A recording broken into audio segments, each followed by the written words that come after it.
This right. Okay. Last time there was a snafu on my part. Yes. Okay.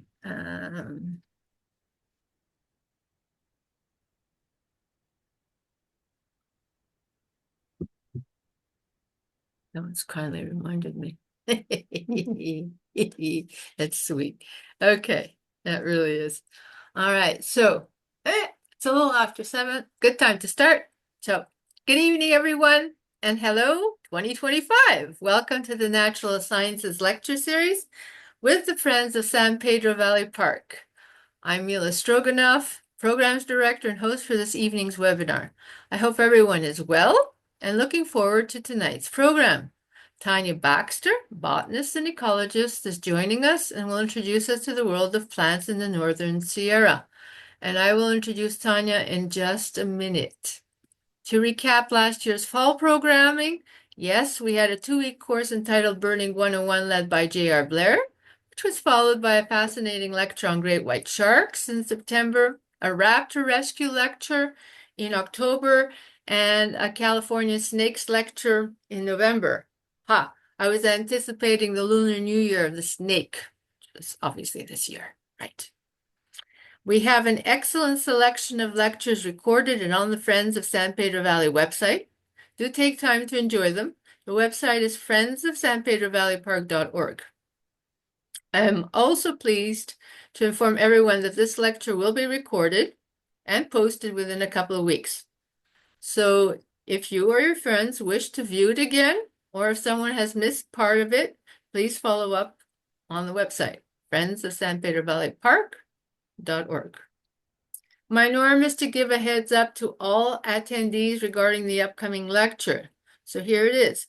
We have the one and only Dr. Tom Parker, Professor Emeritus at San Francisco State University, joining us on Saturday, February 8th, 2025 at 7 p.m. And that's only in a couple of weeks to discuss how much the chaparral differ from place to place. The comparisons will be drawn between San Diego County and San Mateo County chaparral. And tonight's lecture will follow the same pattern as previous ones with a Q&A at the end.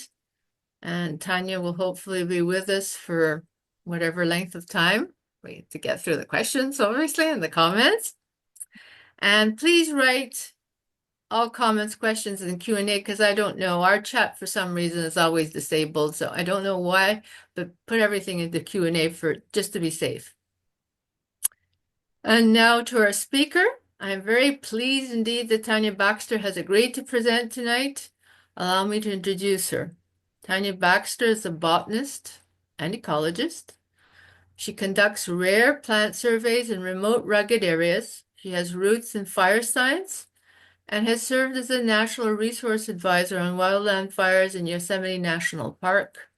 Her specialties are riparian habitats, coastal biofuel reductions, native plant revegetation design, and Northern Sierra Nevada flora.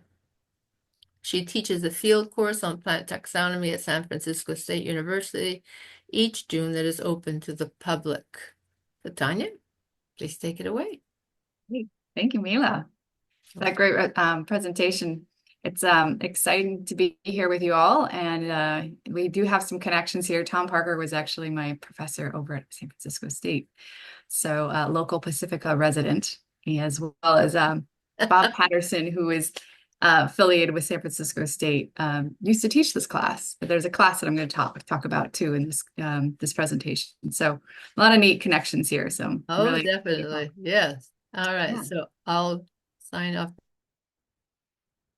So I wanted to just share with you all about the northern Madu population that is in the area where I'm going to be talking about. They're a tribe that has been existing in the Plumas County area for long before we have arrived.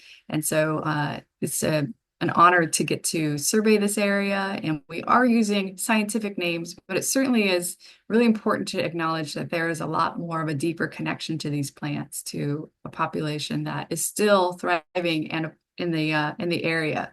And so I will try to insert some knowledge I have of some of the names that I've been able to learn from Washoe tribe that is nearby that has been recording the plant names. So I just want to acknowledge that we're really fortunate to have this opportunity, and it's still in the land is still intact.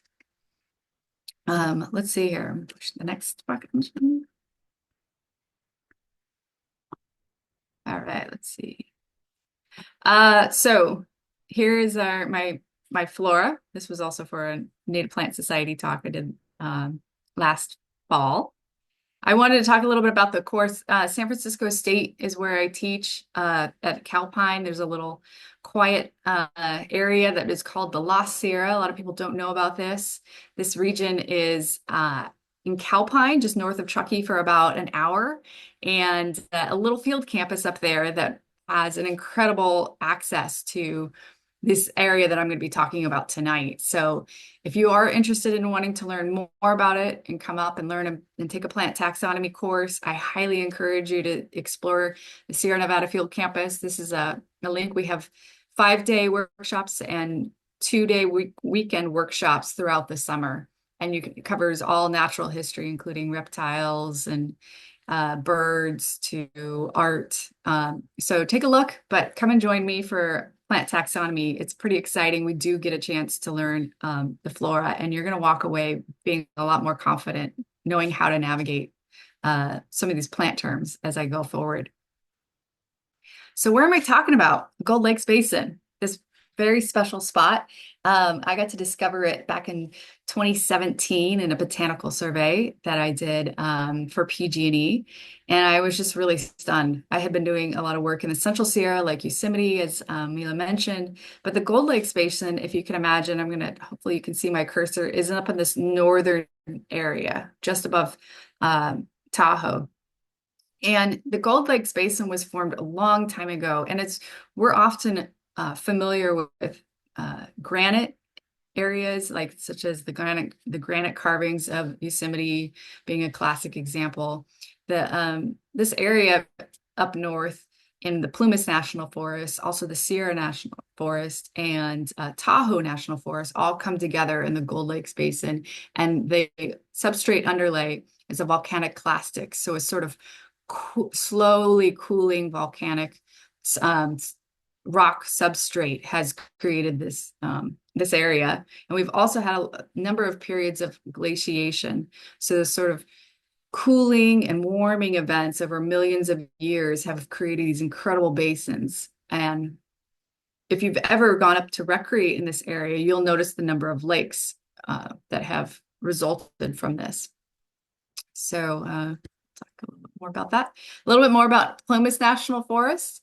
It's a very large forest. There is Mendocino National Forest is probably of comparable size of about 1 million plus acres, and there's another forest down into the southern Sierras that is equally the size. But if you can imagine, the terrain is very rugged and steep in some sections. So managing a forest on this scale is a monumental task. And so a lot of the emphasis here is on timber harvest.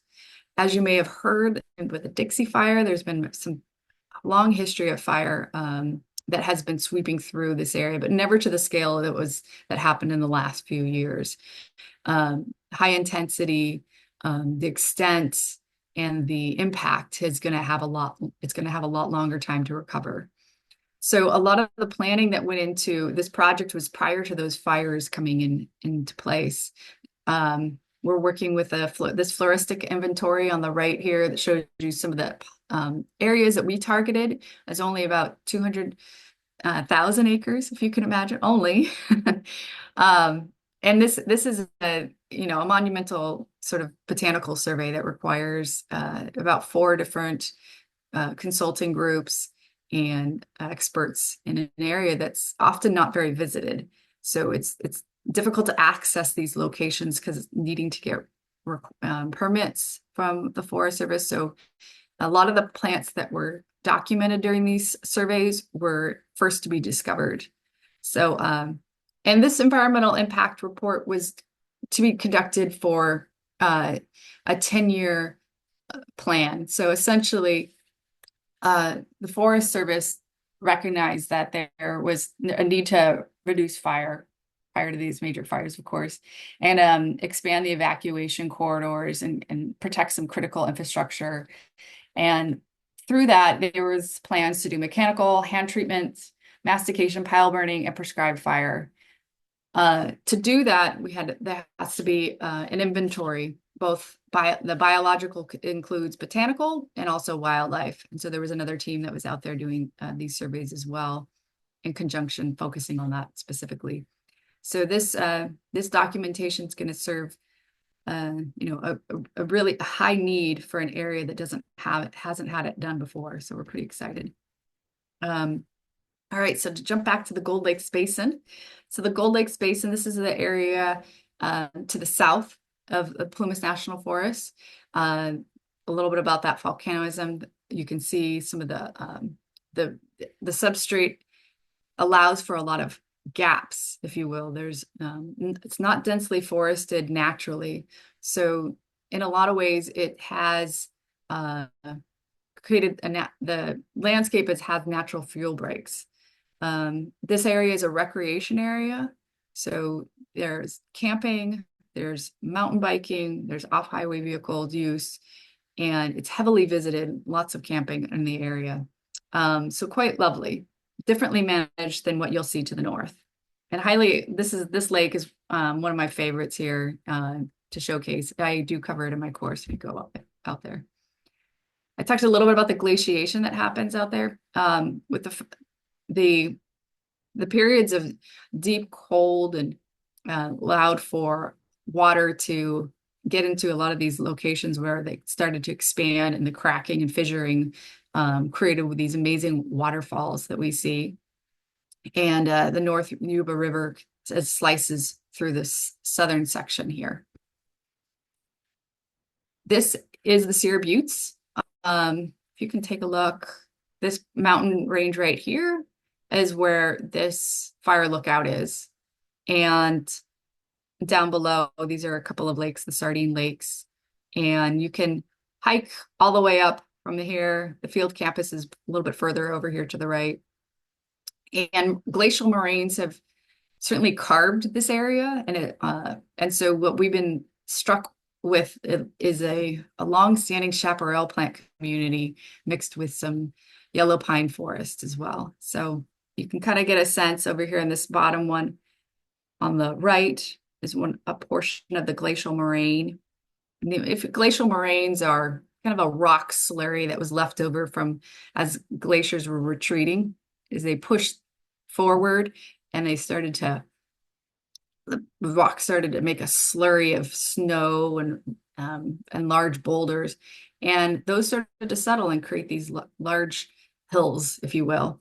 And when I went to Yosemite and saw my first moraine, it was maybe 20 feet tall, and I was very shocked to learn about this area that has a much larger. These are ridge lines that have shaped this area, so it influences a lot of the plant life that grow here, particularly these rock gardens, if you see down here on the right, which you'll see on your way up to the Sierra Buttes lookout. Okay, a little bit more of all that volcaniclastics. This is just to show you that the area here in this close to the square box here is that there's a lot of activity. We have ultramafic rock as well, which is high in metals. Particularly, we have serpentine. To the north, the Middle Fork River Canyon has abundant serpentine, and serpentine has a calcium-magnesium ratio that's a little bit higher than most soil substrates. And for that, we get these endemic plants, endemic meaning that they're only found there. And because of that, we get a lot of diversity. We get some rare plants because they can have adapted to these harsh growing conditions. So look, all right, hopefully all right, so continuing on north, this is a North Fork of the Feather River. You can see this sort of landscape. A lot of that's that Manzanita chaparral, Arctostaphylos patula, the predominant species, covering these steep canyons. And it has a lot to do with the soil. It's shallow. It's very difficult for deep tap roots of pines or firs to establish. So this area actually burned. This is a from 2017 photo. This burned, I believe it was 2020. So it looks a lot different now. It's also in the North Fork River. It's sort of a drier, hotter area. This this is and it's steep. This we had to use some ropes that day to get up, and you can see some of the serpentine substrates coming out here. So very cool areas. A lot of these places don't get to be checked because they're just so hard to get to and the access. In the middle fork of the river. So we went far to the north. We started with the Gold Lakes Basin down in the to the south, and in the middle there we have the middle fork of the Feather River. And this as well, rugged terrain. It's a little bit of a smaller slice of a watershed, I'd say. However, it is quite stunning and very difficult to get to, and not a lot of people get down there. You can see my colleague here on the right. This day it was 2 steps forward and 1 step back because of the rocky scree, and this was the only place we could get in. So, but once you get down, incredible riparian corridor with all this amazing sedges that we see, including this Carex sheltonii right down in here on this riverbed, really stunning, incredible section. Okay, so going back up to our floristic study, this project was a three-year project, and we talked about a couple of those locations. This is just to give you more of a reference. It's in the vicinity of Quincy, which is sort of nice to have a major town in the center of it. And this portion over here to the left, I believe it was in 2023, I started surveying that area. And this area was my more recent one in 2024. But you can get a sense of scale here. A drive from here to about there is about 30, 40 minutes. So these units are quite large, and they had to be broken up among a number of botanist teams to be able to do this over this period of time. Okay, let's get into the botany. We're ready for some plants. I thought I'd start with some of our showy plants. A lot of these ones are the ones that are going to catch your eye. I really want to get you interested and intrigued. The amazing thing is that this plant community is highly intact. We're used to on the coast a lot of invasive species. There's very few in this area. So when you go into a meadow, you hear a hum of pollinators just buzzing around you. You might get dive bombed by a hummingbird. So this, if you can imagine, you're kind of going back in time, when all of this was just existing as it was. So it's sort of exciting to sort of visualize that. And here on the left, we have Ipomopsis aggregata. This is a scarlet gilia, a neat color that you don't see often in nature. The kokishi, which is the Calochortus lachinii. We don't often see Calochortus growing in dense clumps like that, but it's certainly a delight. These are very common. And this Erythronium purpurescens is lovely. It comes right after the first snowmelt. And right at the base of the Sierra Buttes Trail, there's carpets and carpets of this lovely little fawn lily. And it's a lovely plant. It's a showstopper. So here's a slide I pulled from one of my classes just to kind of give you a sense of how we break things up. We often talk about plants and plant families. We talk about genus and the species. And the Ranunculaceae family is a very diverse family. And you can imagine trying to find a pattern if you were, just looking at this suite of plants here. What can you see that's a trait that's in common? And a lot of the times I'm looking at these like young fruit that are starting to develop. These are going to be achenes. And there's numerous stamens on this one. There's a bilateral symmetry on this delphinium. So some of these terms are things that I would cover in my class, but just to give you a sense, this thalictrum over here, this grows in the understory of in a lot of the creeks. And it's called a dioecious plant. So we have the female, this is an entire female plant. All the flowers on it have female flowers. And then this one over here, this is just a close-up of one of the male flowers here. And it has these, like, as you can see, no showy petal parts because it's not needing to attract a pollinator. It's going to disperse by wind. So the thalictrum doesn't have any, bright colored petals or sepals that we're used to. So this is a clematis ligusticum, lovely plant. Also, it's a vine, so a little bit of diversity. And a lot of these you may be familiar with, the delphiniums and the aguilesias. These have these incredible spurs structures that have formed. And these have a nectary bulb that's sort of guides the pollinator. And this is a highly evolved sort of trait in some of the flowers. So really diverse, incredible plant family here. The acanthium is a really neat one. I think I talked about that bulb up here at the top. It's a sort of a guider, and the nectary is really important for hummingbirds and bees. Is to like, draw them in, and you know the sugar content actually can really be what attracts certain pollinators. You know, if you can imagine, hummingbirds or butterflies require a little bit more energy, and so they might have a higher sugar content, for example. So just neat, elaborate structures to show. And since we're all like on the coast, I thought I'd throw in some photos of some familiar plants that grow up there. We have some bulb species, believe it or not, that are abundant. These Fritillaries, affinis, and the Calicoris tomelii you might be familiar with. Kind of fun to see. This is an homage to J.R. Blair. He was the former director of the Sierra Nevada Field Campus, and he also was at one of your lectures, I understand, which is great. But he loved the Brown's peony. He had it planted right in the entrance, and it's a really incredible uh, plant. That's just a little bizarre. You can see these fruits over here. They're very large, and has a lot of value to the Washoe tribe. So medicinally, really cool, neat plant. And it does really well after very cold winters. It's one of the first ones to bloom if you do get a chance to see it and get up there early. Okay, penstemon. This is penstemon newberryi, the pride of the mountain. I have a great close-up here that shows that these are called beard stunks for a reason. This sort of structure on the corolla are these dense hairs that allow for, if you can imagine, bees that are coming in and osmia that are collecting the pollen and dropping off, and so it sort of is a great catch, if you can imagine. It's also on the anthers structure. So we'll talk a little bit more about that. But a narrow-throated penstemon. We have a number of penstemon in this area. Penstemon decutus is a hot rock penstemon. You can see these guiders. This attracts the pollinators. They can see beyond the electromagnetic spectrum that a human eye can, so it's much wider. So there might be something that we can't see, but if you hold up an ultra violet light, you'll be able to see it at night. They're pretty striking. So these nice little guiders into the flower.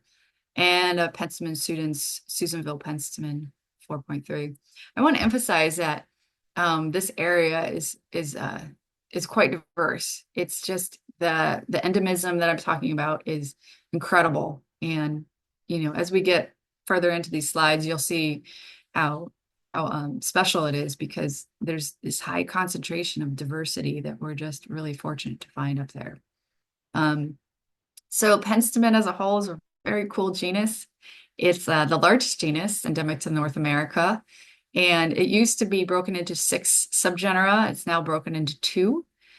And now that was as of like 2023, those changes, and a lot of study going on with this genus. Pretty widespread, all the way from Guatemala to Alaska, and originated from the Rocky Mountains. You can see these glandular hairs on this one that is just so striking on it, all throughout the plant. And there's a lot of pollinator speciation from that occurs within this family, or excuse me, this genus. And that we call that continental radiation, where it's sort of ecological niche that has occurred because they're sort of evolving with what pollinators are there within of a given vicinity. So a lot of study is going on with the genus, and I'm going to go into a little bit more about that. Even though they may have diversity in terms of wasps and bee, bird. What else am I thinking? Flies also will visit these species. It seems that the anther structure has changed quite a bit in this these corollas. Also the shape. If you note the shape of this corolla is that they're very long and narrow. The entrance maybe be also a clue of what sort of insect that can fit in there, or a small bird even. Let's see, I got ahead of myself there. So we were talking about pollinator specialization. Uh, and I just wanted to go into a little bit more further study. This is the row on the top there are all anthers that have opened up. So the anther, that's the filament, the structure that's holding it up. And they, uh, the way that slice dehisces, allowing the pollen to be released, is how a lot of this genus is broken up in terms of like the subspecies, as well as the clades that they have distinguished. And so I think that you can kind of get a sense of the display, but to get an idea of where they are within the flower, they are typically on the top part of the corolla. So as the pollinator starts to come in, it can rub up against it on its back, but it might need to have a little bit more facilitation for pollination, and that could include these hairs. And so some of this study that I have here on the slide kind of captures how bees have utilized these flowers. And also the glabrous stamenoid. A stamenoid is a sterile stamen, and so that's a structure that seems to be showing up commonly in the penstemon. And it's always presumed that that's because of birds that were like hummingbirds specifically, being able to access in there a little bit more quickly. And the new idea right now is that the anthers have this pollen that would have slowly dispersed over time, because it would have repeated visits by the bee, like maybe osmia or megachilid, and bombus, maybe they would slowly release this pollen so that it had multiple visitors. However, there's a lot of concept, and a new concept that's come about is that anthers with wide openings take the longest time to dehisce, maybe just to conserve.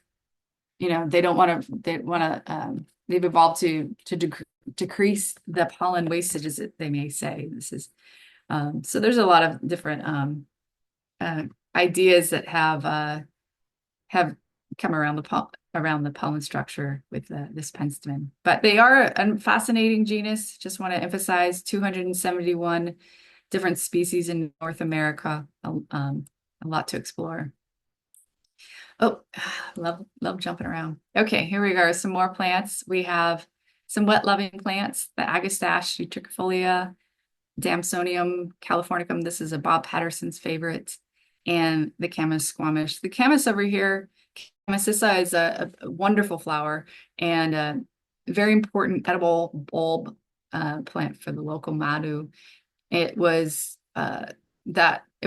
common knowledge at the time that they were harvesting and kind of keeping track of some of these meadows where the Camasissa was, and as they would harvest, break the bulbs, scatter some more, leave some more for the next year.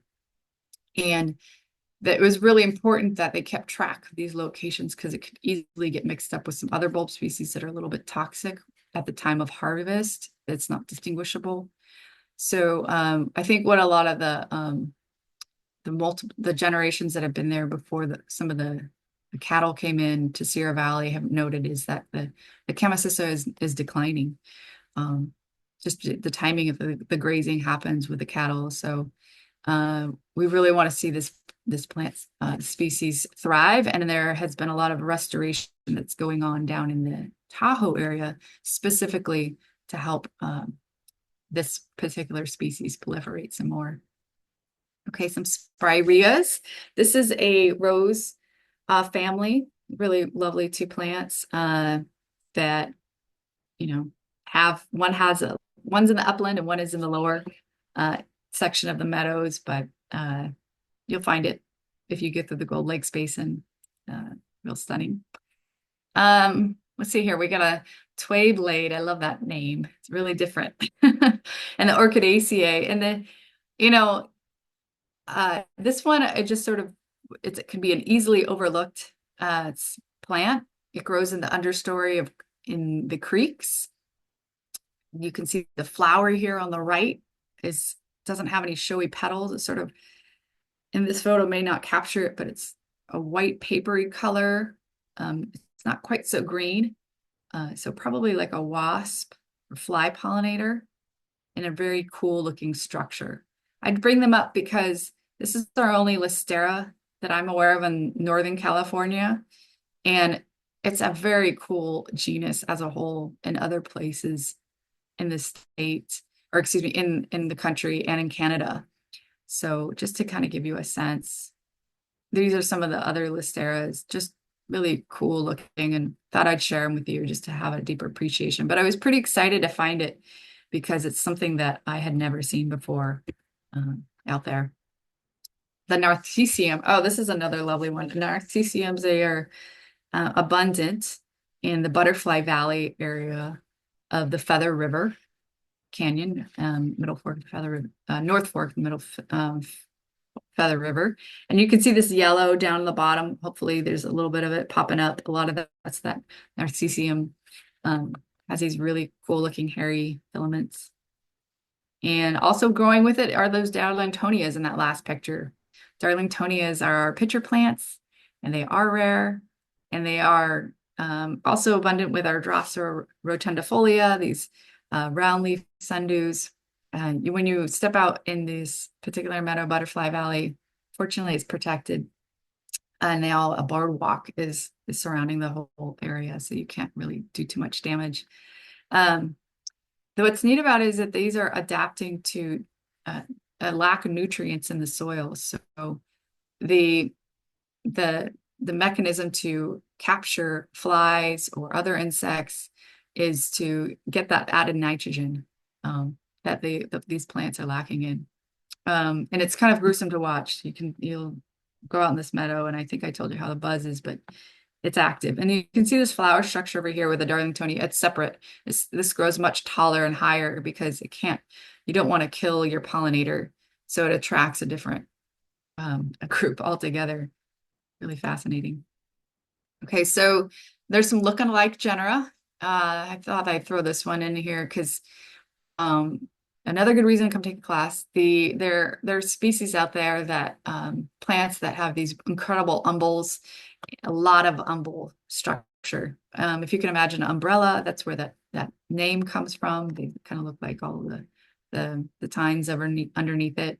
And these fruits of oh, this isn't a Polygonaceae. Sorry, this is an Apiaceae. Looks like I forgot to change that. Apiaceae. This is a whole nother family, so I'm sorry I have that. These inflated side fruit here in pairs make up the Peridoridea. And then on the left here is our Polygonaceae, the true Polygonaceae, Eriogonum ursinum. I also wanted to point out this shale that it's growing on. This shale is in the North Yuba River watershed in the lower section by Goodyear's Bar, if you know of Downeyville, and a little bit to the east. It's a little hard to get back in there, but incredible shale. And that ultramafic rock, high in nickels. And so I want to talk more about it because back in that area that I'm describing, there's an incredible Streptanthus polygaloides subspecies purpurea that persists back there. And the neat thing about Streptanthus polygaloides is that there's 4 subspecies throughout the state. And they vary with a little bit with this color morph here on the sepals and the petals. Particularly what you can see, there's a little bit of a white margin on this purple morph. Over here, they're a little bit more common with the yellow calyx on the left here. So very fun to find this one. I was pretty excited by learning about it from Dean Taylor, a well-known botanist that has done some documentation in Yosemite. And he said, go check this out. You really need to see this one. And it took a while to find it, but those soils gave it away. And the there was an interest in the 80s with this hyperaccumulation that is very common in this plant family that these are affiliated with, the brassicas. And this hyperaccumulation means that they can tolerate these harsh conditions, and where there's a lot of nickel, apparently, they can bioaccumulate it. So it sort of brings it up into the leaf structure. And it was thought that if you grew enough of this, you can maybe do a remediation of a location by essentially translocating a lot of those metals into the upper biomass of the plants. The thing with that might be a hindrance is that our little fair streptanthus is a small plant. So it wasn't necessarily the best candidate for studying this, but it certainly is a fascinating trait about this plant. And certainly cool that we have 33 rare streptanthus in the state, and hopefully we have a streptanthus expert maybe on this webinar who's just in the process of documenting one of these new subspecies. So I'm pretty excited about that to hear that work is still going on. So yeah. Okay, so this is one of my favorites. I thought this was kind of neat. This is a lousewort. It's closely related to like our Indian warrior, believe it or not, Pedicularis racemosa var alba and Racemosa var racemosa. And racemosa is more prolific in Northern California. And alba isn't considered a rare species. It's actually common in Oregon and all the way to Colorado. But it just happens that it occurs here in Northern California only in Plumas National Forest. So this lovely white corolla that you see here. And I stumbled upon it in a large path of ledum, which was really nice to find. I was pretty excited. So you can see these louseworts have these sort of twisted corolla up here on the top. And you don't see that sort of symmetry often in a lot of our flora. So cool thing. All right, Monardellas. Monardellas. If you're a Monardella fan, you're in luck. They have a distinctive fragrance. And on the coast, we have a handful of them that usually attract a lot of butterfly pollinators. So people like to plant them in their gardens. The Monardellas of this area of the Plumas National Forest, we have about 4 of them that like to coexist. So it makes it a lot of fun because you get 2 that are rare mixed in with them. And just to give you a sense, here's a map of the rarity, the Folletii and the Stebbins eye. So let's get in a little bit closer. And to get a little sense, here's Quincy. And these orange blocks, these yellow blocks means it's in that area. And there's just the Native Plant Society doesn't want to disclose all of their locations. So there's probably more in this area. Whereas in this map, you can see that they're isolated to a very specific location. So cool stuff. Okay. So what I really like when plants, are rare and what makes them rare, or what characteristics can help us distinguish them between our rare and non-rare species, or what get me excited. And including like these neat hair structures throughout the calyx and the stem onto the leaves as well. There's these longer ones on the top. There's these long, narrow ones here along that are consistently throughout the calyx, and then also this dense pubescence along the stem. Pretty interesting. This is our Monardella stebbins. So, and this one is our more rare one. It's the leaves are longer at the inner nodes, and they don't have any sunken glands, unlike the Folletii does. So I'll get a little bit more of our stebbins. You can kind of get a sense of this long inner node, shorter leaves. And then over here we have the more conspicuous glands at the very tips of all these hairs. Very striking with the Folletii. This one's a serpentine endemic, so it's only found on these sort of steep rocky substrates.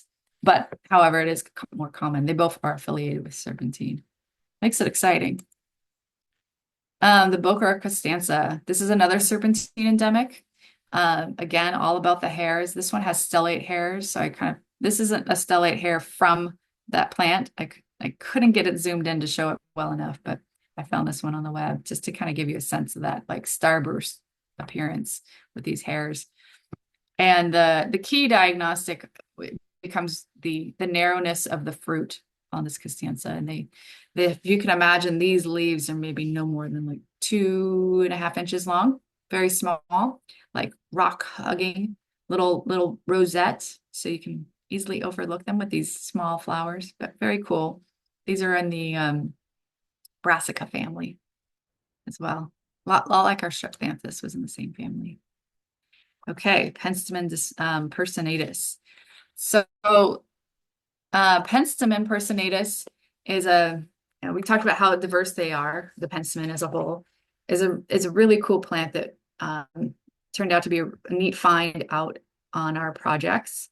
There's been a lot of studies in Lassen National Forest to the north, and the colleagues there are very interested in what sort of forest conditions help it thrive. So this population thrive. What's different about Penstemon personatus is that it's a closed-throated beard's tongue. So these all the other species we've shown so far have a throat size or a structure that is a little bit more of a welcoming for pollinators. And this one in particular, it's closed, it's tight. So it doesn't, there was a long time that folks thought that this was only spreading rhizominously, which it does. And it turns out so they want to know a little bit more about its pollinator. And there are a lot of pollinators that visit personatus, about 23 of them. And these are just a handful of them. The ones in pink I highlighted are the ones that most commonly visit the penstemon. And the concern was that forest management was starting to impact the species. More trees created a denser canopy, so less sunlight was allowing to hit the forest floor for this to proliferate. And so there was a project that was done to mechanically remove a number of trees to allow for more sunlight to hit the ground, to allow for a lot of these for them to actually and ultimately allow for pollinators to come to it, because sunlight attracts pollinators, particularly insects. So what do we find? Let's see here. Well, okay. So I think before I get ahead of myself, with this study, they ended up discovering that creating more canopy light gaps did encourage more pollinators and more visitation to all these Penstemon personatus, which is a very good case to argue for encouraging more thinning in an area to help protect this plant. So a good thing. However, something that really surprised us is that, like I mentioned, a lot of these places haven't been explored. We ended up finding a lot. So what happened during our survey? We found over 1 million of them. And you can see on the left here, this is sort of a dense forest. It was oftentimes in areas that hadn't been thinned in a while, all this down woody slash that's littering the forest floor because a fire hasn't gone through and swept through and opened it up. Surprisingly, the plant was abundant. And we could see it in August, it gets this yellow chlorotic look as it's starting to senesce, die back. The plant has a very short, if not existent, pedicel, which is like the petiole, petiole that right between the leaf blade and the main stem there. So it was easy to find it once you got going, but we found abundance of it. So it sort of behooved us. We didn't expect to find that it was counter to what this report was. This research was saying that it needs all this forest canopy gaps, but instead it's doing fine. And oddly enough, there's a seed baking project that had been going on years prior because it was discovered in such low numbers before this. Okay, so I think I mentioned that there were some exciting things that happened during my my surveys, and I don't want to spend too much time on it only because we've all may have had some recent fire experience or have know someone who has. But I was working on a fire one day, or excuse me, working on one of our surveys in the White Hawk area to the south, and it was a dry, you know, morning, and we were doing something that was atypical. We were doing these shuttles, essentially taking a car up high, and then we would walk down, pick up another car, and kind of do this loop so that we were walking and not having to go back up and down the hill. And it saved us a lot of time. And subsequently, we didn't know this, it was how allowing us to get to know the area very quickly for the morning, because by the afternoon, some thunderheads had rolled in, and we kept thinking, oh, great, we're going to get some rain. And then we heard the clap of lightning. And unfortunately, that clap of lightning was really close. And I was with a very good crew. We all had radios, and so we were communicating with each other at that day. And someone said, "Well, you know what? I think lightning. I think I heard lightning." You saw the lightning strike. They were heading towards their vehicles for safety. Um, and I heard my colleague say, well, there was four of us, say, "You know what? That was awfully close." And the next thing I hear is someone say, "I smell smoke." And I turn around, and sure enough, I see a plume of smoke. So that was fairly close. And I've never seen anything build up as quickly as that ever before in my life. So you can get a sense that fire ignited very close to us. It moved about 3,100 acres, and very fast, very short period of time. So this is a photo of me running out that I took looking back, going, well, if I'm going to document this, I better get it now. And fortunately, look at this understory. You know, I was able to get out because there wasn't a dense stand of Arctostaphylos patula, manzanita in my way. And on the left, I'm a big map person. Right about there at the corner is when the lightning struck, and I was on my way down the hill. So got out quickly. Fortunately, there's the ignition. This is a wonderful group that tracks these maps, tracks the fires very quickly. I think they're fantastic. And we had an app notifying us as we were running out. Unfortunately, we did have two vehicles up there, and one of the vehicles was caught. So you can see on the map on the right, we had one vehicle staged here and one up there to the north. The one on the north did not make it out. The fire actually swept over that vehicle. We all fortunately made it out. That's us fleeing, by the way, in the car, in the vehicle. So certainly memorable. I'm really grateful that we're all alive and healthy, and you know, we can live to tell a story. So here's a little bit more to show you, like, some of these catastrophic fires. You know, this is a high burn severity. High burn severity. There wasn't anything. This is 2 months later, going back to the site just to kind of get a sense. You know, this soil that you're looking at is just a mix of ash and a lot of this topsoil that, with just a little bit of rain, is going to bring all of that material down the hillside.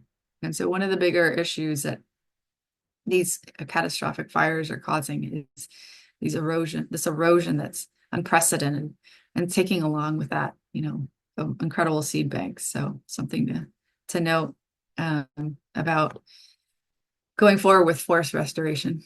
So some other surprising encounters, and with a really nice note, I want to have some time for Q&A. We did come across these cute little mountain lions. Fortunately, we were very safe. We were in our car, and the mama had just passed by, and she was watching nearby. So we didn't get out or anything like that. But there were four cubs all together, and sort of towards the end of the field season. So a real treat to be able to have that experience, and I'm really grateful for that.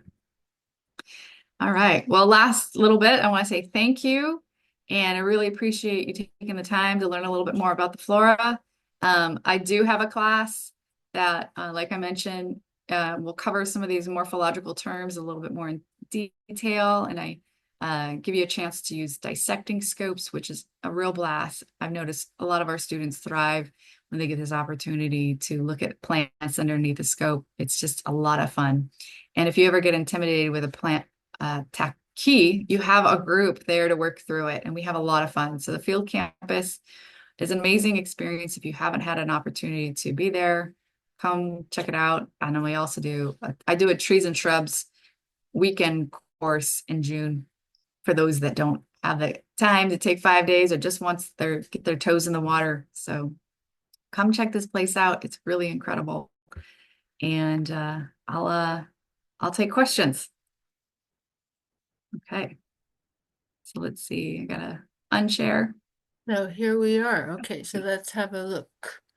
Okay. Uh, I got you're back. I'm back. I'm back. We have Bob here who's asking, have you seen Lilium Killianum in your study areas?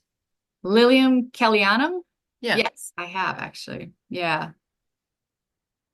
lots, a few. Yeah, they're abundant.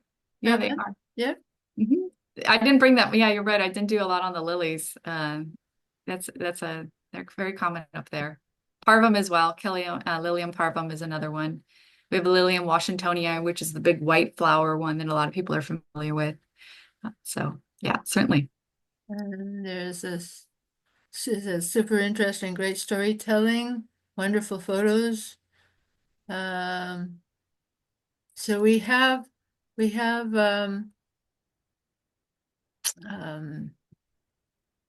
we'll give some folks a chance to wrap their heads about some questions.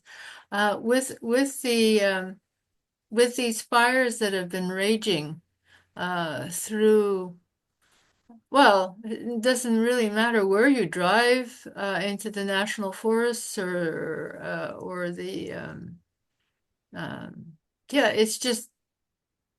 it's devastating, and as you say, the erosion that follows afterwards.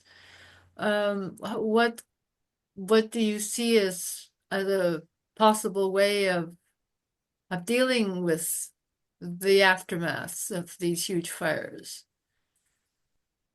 Yeah, I think that's a problem a lot of us are trying to figure out. I think that there's some efforts to do hydro seeding and replanting soon after. But what I have observed already is that the Forest Service is sending in loggers to take down a lot of these, to salvage what they can. So that's been happening a lot on the Dixie Fire, that happened 2 years ago in that area. To salvage the actual live trees The live trees, yes. A lot of there's also Tom Parker is going to talk a little bit more about these species that have evolved with stump sprouting and will resprout from the base. So there's a lovely plant called the Ceanothus substratus, which grows very close to the ground. Mm. 2 months later, I went back out to that high burn severity area, and I saw some of them already starting to sprout up. Another thing to note was that when I walked back out there, there was just this hum of termites and just getting started on, the processes, and so it was very loud. It was like a chorus. It was so strong. Um, so nature has an amazing ability to rebound. Um, so we'll find out, I think. I mean, you can't put enough erosion wattles in a location that certainly would be really effective on Mm. on some of the scale.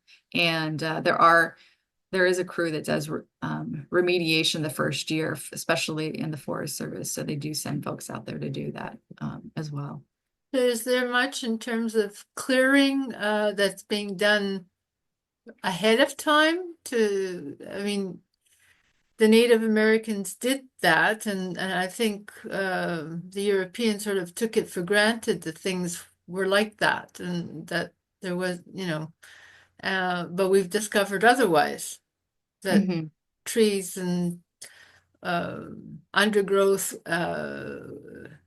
increases almost exponentially, and the fires turn into real super strong fires rather than just low fires. So the thing is what is much being done in the regard of just sort of having low fire, low burns rather than and eliminating all of that brush, all of that extra stuff that can burn and then cause, if it's not eliminated, it can cause Right. severe Yeah. problems. Well, I think one of the challenges that you run across is that it's a 1 million acre national forest. And so Yeah.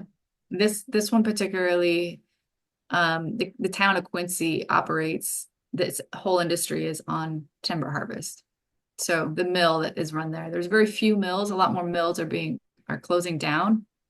So the economics play a real part on it in terms of what the bids are on these harvests, which is broken down. And that in fact has a stronger emphasis than, say, the ability to go in there and do prescribed fires.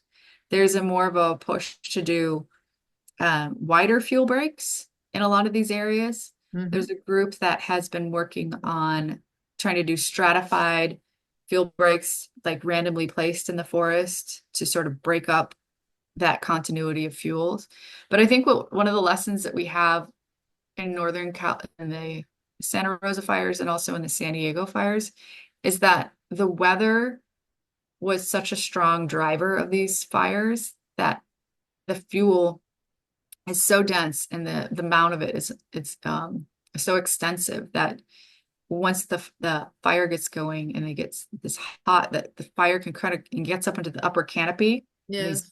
canopy fires kind of create their own weather, and they can move faster than any understory surface fire can.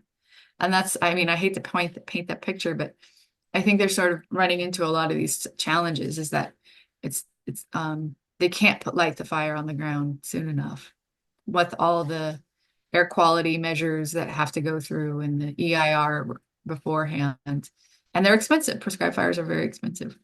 Mm. Because you have to have all your staffing there and be ready with the right weather conditions and that sort of thing. So And where I who, have seen it be very effective is in places like Montana, where they're doing like thousands upon thousands of acre prescribed fires. And that's really kind of cool to see. So it's but just, these prescribed fires, for instance, in California, where you're dealing with an enormous amount of acreage in yes. these areas that you mentioned in this particular forest that you were working in, Plumas, right? Um, Yeah. with the acreage that you're dealing with, who in reality works with these, who does the prescribed burns? Because I mean, it takes so much manpower, it takes so much, well, besides all the paperwork that has to be, and everything has to be put into place, depending on wind conditions and this and that and the other. Who pays for all of this? Is that the state's responsibility then? Is it the counties? Who actually is behind all of these prescribed burns? Well, it depends on the managing unit. So if it's a national forest, it's going to be a national forest fires service department. And they also often CAL FIRE is really got an effective prescribed fire program. So a lot of these agencies will partner up. For example, state parks partners with CAL FIRE a lot in the Bay Area. We don't have a lot of prescribed fires happening here, but the programs that have been established with the continuity within the departments are the ones that are the most effective. Whereas they've already had all their ducks in a line in terms of the paperwork and the permissions and people that are practiced seem to be the most effective. In a forest like Plumas, it's not happening as much, unfortunately, just because of the scale of the forest and the drive for the timber right now. So every Right. forest, but I also would say take a look at the Gold Lakes Basin, and it's a really like you walk through, and some of these burn piles are beautifully done, and they're sort of spaced out with just the right amount of trees left when they do a lot of this mechanical treatments. Mm. And the landscape has a lot of this volcanic um, rock outcrops that create these natural fuel breaks, these that will not have vegetation growing on them. So it's less likely to have a catastrophic fire in that area. So, it's a real contrast. So dense forest, um, you know, to the north, and then a little bit more space, a lot more of these lakes and geographic features that break up the continuity. Hmm. It looks like we have a lot of questions. Let's see, are We've there? accumulated some more. Hey, hey. Woo! Ah, yippee. Okay. Uh, so let's see. What do you see that's I see interesting? one that says, have you surveyed post fire? Yes, I have. Um, that's a neat one. Post fire, you see a lot of Clarkias. Those are very fun. We got a lot of those are lovely followers. Um, and I've seen those down. Those are more in the middle fork of the Feather River. We have some handful of rare species of those, so those are great. Um, what are the best areas for beginning botany enthusiasts to look to flora of the Sierra Nevada? I.e. parks, monuments, preserves. What can you find that's most accessible? Huh. Well, Yosemite is actually very accessible if you can get there at the right time. Um, and it all really depends on what you're interested in. The Tahoe Basin is also fantastic. Particularly South Tahoe, I think is accessible. Come take my trees and shrubs class. That's what I would say. You can learn all your trees and shrubs and feel very comfortable within a weekend. So, so Tanya, are those clumps that we see, that's the mistletoe that's growing, is it? Wait, oh, you're looking at this incense cedar here? Yeah, let me see. Well, the one that you have in the photo to the right. They're Um, clumps. Or does it just look like that? No, there are clumps, aren't there? yeah, that's a genetic growth. That's actually a diseased tree that's fighting off something. So it'll have this um, kind of a burl, if you will, growing on it to in response. And then, yeah, I picked that one just because I thought it looked pretty cool. So Melanie's asking, are you going to be continuing with these surveys? You said you were Yes. on a 10-year Oh, 10-year so program? it's a 3-year study, and the this report will cover for 10 years of future work. So yeah, I think that was misled in the description. Sorry about that. So one more year. We have one more year left. Uh-huh. Yeah. So you must be down on your hands and knees a lot because some of these plants are really small. Yeah, there's some botriciums that are really difficult there. Those are very cool. They are very small and they are close to the creeks, and you're right on the water's edge, under where the moss is growing, and their structures look like grapes on a stick. So very bizarre looking plants. Um, uh, Especially when you're looking for something you can easily fall into. yeah, you get wet. Yeah, Yeah, certainly. I was here in Um, San Pedro Valley Park looking at a fern and almost fell in. Like, I can believe it. Yeah. A lot of it's rugged. It's steep, actually. That's the part that really gets to you, is that you have to have some hiking poles. and Uh, that fire lookout that you showed at the beginning, mhm. we were there. Oh, you were? Yeah. Oh, Oh, wonderful. heck yes. Yeah, that brought back memories. That's good. Yeah, it's a great hike. You get a Yeah. fantastic view from there. Yeah. Okay. Okay. Also, what's this? Also, prescribed burns were common in the 70s.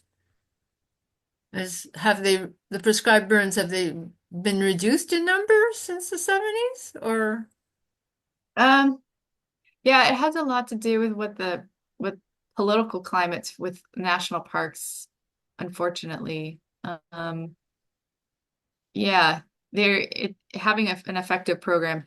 I started off working in Sequoia Kings Canyon National Park, which has USGS doing a lot of the research, and they have a wonderful program that has been funding research prescribed fires. It's also one of the places that reinitiated prescribed fire early on in terms of forest management. Native Americans have been doing it for a while, but um, what they noticed was that the giant sequoias were getting encroached on, and a natural fire fell through the area. And they said, "Oh, I can suddenly see the giant sequoia bases again." So the program began to uh, start prescribed fire research right there in Sequoia, and that's been going on, I think, at least over a century. So when they discovered that, and And so some parks have a very active program like that one, for example. And in Yosemite, it's a little bit more challenging because of the visitors and where the placement a lot of them are, but there's a lot more to it. It's just also like you have only a few burn days to be able to do a prescribed fire and to have the staffing and personnel to anchor all the corners and to contain it when it happens can be very expensive. If the wind starts to pick up at 10 o'clock, you have to call it off. And that's a big decision to have to make because it may delay it for another day or 2 days or 3 days until the storm passes or whatever the conditions are ideal. And you only may have like about a month time to be able to do your work. So there's a lot of parts to it. It's not easy. So and if you have a prescribed fire that gets out of hand, it can really slow down your ability to do a prescribed fire the following year, which I have observed in the Sierra Nevada, unfortunately. Mm. So there's a lot of parts to it. Yeah. And having come out of the mill fire personally yourself with intact, how does it make you feel about going in and actually getting out safely again? It's like does it sort of give you some anxiety about a fire beginning somewhere, something? Yeah. Yeah, good question. I think communications, you need to have multiple communications. I want to know where I'm going first. There's a lot more planning that will go into something like that. And I think I know certain areas I won't work in. I'll put it that way. Knowing like the fuels, knowing how rugged it is, how far it is to a fire road. So I'm a more selective, and I'm also really um, more selective of the team I'm working with because yeah, it's these conditions are require that situational awareness and the ability to get yourself out when you need to and know how to. So yeah, it takes a certain person to want to do this. You deserve a medal, honestly, with with the teams that you work with. Yeah. I mean, it's obviously science, and people do what they need to do, but it's a little hair raising, Yes, to I would say the agree. least. Yeah, yeah. I Having just, good radio communications with your team is really important. mm, So, because you can't rely on cell phones. That's what I learned with this. Is that, there mm. are going to be pockets of areas where the cell phones just don't work. You don't get the reception. No, even satellite, I suppose, passes over, and then if you won't have it. Yeah, or just be close to a road. That would be, yeah, A road, yes, a road, another road, yeah, yeah. yeah. Okay, so here we have, um, it was I don't know if I'm pronouncing this, the aconitum, Oh, the Acontium. Yeah, like acontium, yes, there's a that you question about that. referenced earlier in the presentation. This is from Catherine. She's asking, are they as poisonous as some of the garden varieties we might know? Yeah, they are poisonous. I don't know if that Acontium columbianum particularly how poisonous it is, but it's not that the thing you'd have to worry about is probably your pets because you're not going to go out there and consume it. It's not something that you're going to get sick from handling it, certainly. Um, yeah. So So, someone is asking, often there are good wildflower blooms following a fire. Well, I know that it takes a while until vegetation grows back, but are these large fires just too large and too hot to have blooms following them? oh, not necessarily. I mean, there will be some fire followers, but the concern is that topsoil runoff afterwards. Hmm. That you may see. You may find it more down in the washes and the creeks because there's suddenly water and sunlight, which is not common. Usually a creek is covered with riparian tall trees, but fire followers pop up right there. Those are good spots for them. And also mushrooms. Man, if you are a mushroom person, it's great to go after the first few years. So it's Oh, pretty cool. really?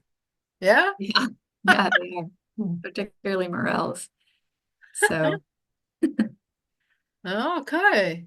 Yeah. So and Bill is asking about after catastrophic fires, does the plant succession produce the same ecological environment? Oh, good question. Yeah, no, not necessarily. There might be.